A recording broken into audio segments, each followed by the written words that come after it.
Welcome back. Today, Frankie, my trick-or-treater, will be joining us for my review of the graphic novel Revival, Volume 1, You're Among Friends. It's by Tim Seeley and Mike Norton.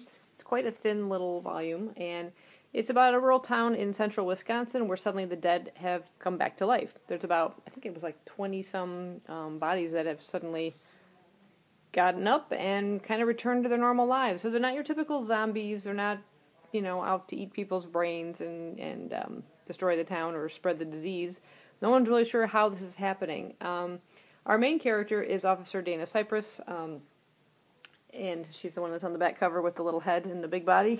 She's not drawn that way inside. I don't know what happened with that design. But anyway, she is sent by her father, who happens to be the sheriff, to work with a member of the CDC who comes into town and to investigate what's going on. Now, the town has sort of been quarantined off.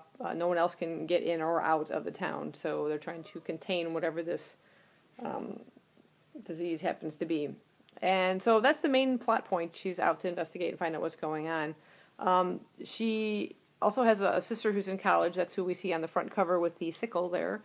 Her character was really interesting. Something happens, and she takes a sudden almost a 360-degree turn. I mean, I didn't understand the motivation for the character and why she does the things she does after this major incident happens. So that was a bit confusing to me. In addition to this major plot point of the dead walking, we have, let's see if I can get them all straight. There is a journalist who's being harassed by some mysterious person, sending threatening letters and things like that. There is someone murdering people. We don't know if it is The Walking Dead or someone else entirely. There is a man pretending to not be a priest, but someone who does exorcisms, although he's faking, and we don't know what his ulterior motives are. And in addition to that, there's this mysterious ghost-like figure wandering through the woods, calling for its baby. There's like so many different plot threads in this tiny little book that as a reader, I was totally confused. I don't see that there's any link to them.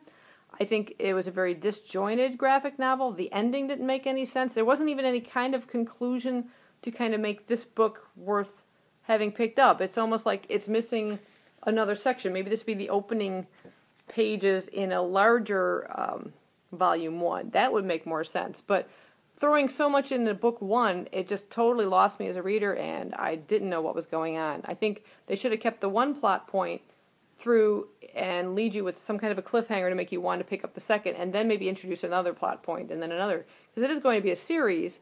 Why throw all this into one, and I don't know what the heck's going on.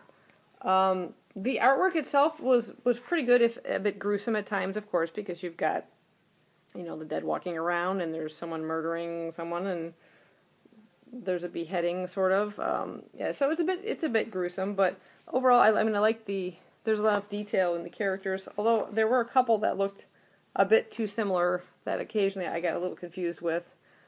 But yeah, it was this basic, the main part that I had a problem with was the multiple plot threads throughout this storyline. It just didn't, how to describe it? I just couldn't follow it. It was too much for one little book. I don't know that I would pick up the second one. I certainly wouldn't. Oh, let there be light. I wouldn't go out and buy the second one. I think if I can maybe read it at work or something on a break, I'll just try and see where it goes. But it's not something I would definitely recommend picking up. It's like I said, it was just too much in too little of a space, and just too disjointed. So overall, I only gave it 1 star on Goodreads. So that's my review for me and Frankie. Thanks for watching, and happy reading.